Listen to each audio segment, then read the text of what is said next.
خراب و در خموشی رفتیم سراغ می فروشی. فریاد زدیم دوای ما کو، گویند دواست باده نوشی. فریاد برآمدم که خاموش، این بار گران تو مفت مفروش. از خود به کجا شوی گریزان، از خود به کجا شوی تو پنهان.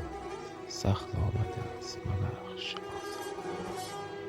خرسند شدیم از این که هستیم، رفتیم و در میکده بستیم.